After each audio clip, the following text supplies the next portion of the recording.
వేదం అనగానే ఛాదస్సమను, ఎవళ్ళో తోచక చేసేదను, గుళ్ళో గంటలు కొట్టుకునే పూజారులు చదివేదను మరొకటనో అనుకోకండి. లేదా పీఠాధిపతులకే వర్తిస్తుందనో కాదు. చెప్పగలం, వేదం చదువుతున్నాం అన్నవాళ్ళు, వేదంలో మేము చదివామన్నవాళ్ళు కూడా వేదంలో అంతరార్థాన్ని తెలుసుకోకుండానే ఉన్నారు.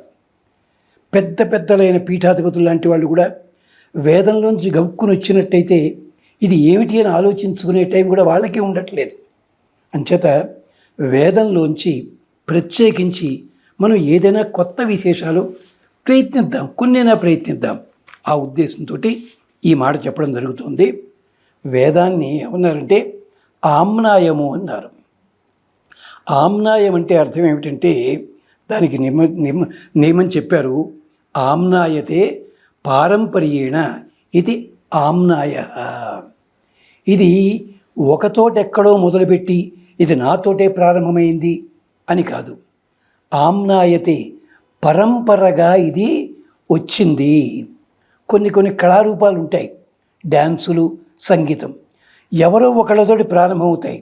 వాళ్ళు పోగానే ఆ డ్యాన్స్ ఆగిపోతుంది, పేర్లు నేను చెప్పను. అలాగే కళారూపాలు కొన్ని ఉంటాయి, పాపం నిజంగా చాలా గొప్పగానే సేవ చేశారు ఆ కళారూపానికి. మళ్ళీ ఆ తర్వాత అందుకోవడానికి జనాలు లేరు, అది అక్కడ కాస్త గాల్లో కలిసిపోతుంది. అలాగే ఒక్కొక్క సిద్ధాంతం ఉంటుంది, పాపం చెప్తారు వాళ్ళు కరెక్ట్ అని చెప్పారు, పాపం అలాంటి సిద్ధాంతాలు చాలా ఉన్నాయి, వాళ్ళతో అయిపోతుంది అక్కడే. అలాగే యోగా ఉంటుంది, యోగాలో కూడా రకరకాల పేర్లు పెట్టేస్తుంటారు పాపం. మరి ఒకప్పుడు అంత పేర్లున్న యోగాలు ఉన్నాయే, ఆ యోగా సెంటర్లు ఏమైపోయాయి వాళ్ళ అంటే ఏమైంది? పరంపరగా ఉపదేశించినప్పుడు మాత్రమే దానికి ఒక గౌరవం లభిస్తుంది, భయం ఉంటుంది, బరువు ఉంటుంది. కూచిపూడి, భరతనాట్యము, మరి పాప్ డ్యాన్సు, బ్రేక్ డ్యాన్సు, హుల్లాలూపు ఇవన్నీ ఏమయ్యాయండి? వాటిని కూడా ఒకప్పుడు వెనకాల పడి తెచ్చారు కదా జనాలంతాను. కానీ భరతనాట్యం ఇంకా నడుస్తుంది, అలా కర్ణాటక సంగీతం ఇంకా నడుస్తుంది, హిందుస్థానీ సంగీతం ఇంకా నడుస్తుంది. సంగీతంలో కూడా కొత్త కొత్తవన్నీ వెరికాకలేటు పాడే అవి కూడా ఉన్నాయి కదా, అవి ఏమయ్యాయి?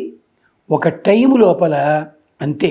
కమ్ సెప్టెంబర్ అని చెప్పి ఉండేది మ్యూజిక్ ఒకటి, దాంట్లో ఆ మ్యూజిక్నే ఒక పెద్ద సంగీత విద్వాంసుడు సినిమాలో సంగీతం ఇచ్చే ఆయన ఓ సినిమా పార్టీకి వాడుకున్నాడు. మళ్ళీ ఆ తర్వాత ఆ మ్యూజిక్ని మళ్ళీ ఉపయోగించుకోలేదు ఆ పెద్ద మనిషి. కాపీ ఆ సినిమా పేరు చెప్పను, నేను ఆయన పేరు కూడా చెప్పను. ఇలాగా అవన్నీ కూడా వాడెవడో అన్నట్టుగా టైంకి కాదు, అది ఆ టైంకి సరిపోతుంది అంతే. కానీ పరంపరగా సర్వాసు విద్యాసు కళాసు పారంపర్యోపదేశో ఘనతాభస్యాతు. విద్యలు కానీ కళలు కానీ పరంపరగా ఉపదేశించినప్పుడు వాడి గౌరవం ఉంటుంది. ఎలాగో తెలుసా? గంగానది వియద్ధుని శంభు హిమాద్రి జఖ్ను స్పర్శక్రమాత్ లోకచయం పునాతి. గంగానది లోపల ఇంత భ్రష్టు పట్టిస్తున్నా, ఇంత చెత్త వేస్తున్నా ఇంకా పవిత్రత ఎందుకుందయ్యా? పుట్టింది విష్ణు పదము, వచ్చింది శివుని శిరస్సు, దాటి వచ్చింది హిమాలయ పర్వతము, దిగి వచ్చింది మహర్షి ఆశ్రమము, అక్కడి నుంచి ఎన్ని పుణ్యక్షేత్రాలయ్యా. అందుకని ఆమ్నాయం అంటే పరంపరగా వచ్చిన శాస్త్రములు. ఎప్పుడైనా చూడండి, కులవృత్తులు ఉంటాయి, పరంపరగా వచ్చినప్పుడు ఆ కులవృత్తులు ఎప్పుడూ నిలబడతాయి. వాళ్ళు తిండి పెడతాయో పెట్టాలి పక్కనట్టే పెట్టండి. ఆ కులవృత్తిని ఇంకోటెవడు నేను చేస్తాను వెళ్ళాడు అనుకోండి, డిగ్రీలు రావచ్చును, కానీ ఆ కులవృత్తికి సంబంధించిన రహస్యములు వీళ్ళకి తెలిసినట్టుగా వాళ్ళకు వస్తాయా? అందుకని ఆమ్నాయం అన్నారు. ఆమ్నాయం అంటే పెద్దల దగ్గర నుంచి పరంపరగా వచ్చినది.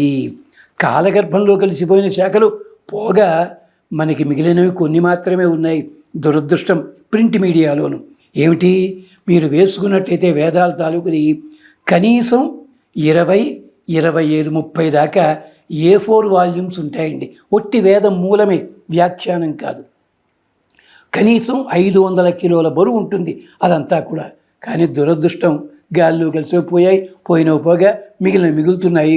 అంచేత వాటిని మనం చూసుకోవాలి.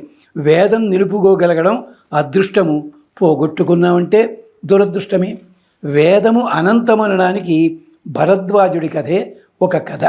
భరద్వాజుడు జీవితకాలం అంతా వేదాధ్యయనం చేశాడు. ఇంద్రుడు వచ్చాడు భరద్వాజుడిని తీసుకెళ్దామని. వచ్చేసరికి అన్నాడు, ఇంకా కొంతకాలం బతుకుతానయ్యా అన్నట్ట. అదేమిటయ్యా అన్నాడు. ఏం లేదు, ఏం చేస్తావు చెప్తా కదా నేను అన్నాడు.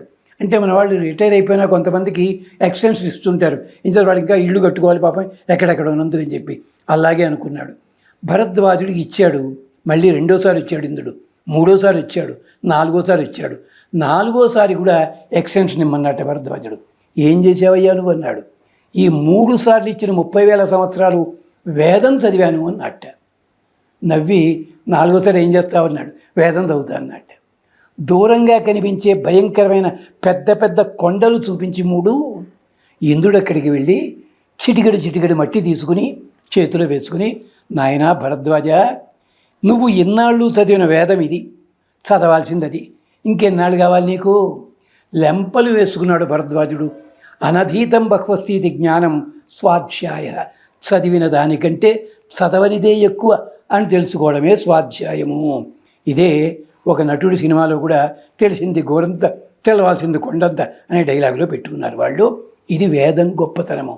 మరిన్ని విశేషాలు మళ్ళీ మాట్లాడుకుందాం. స్వస్తి.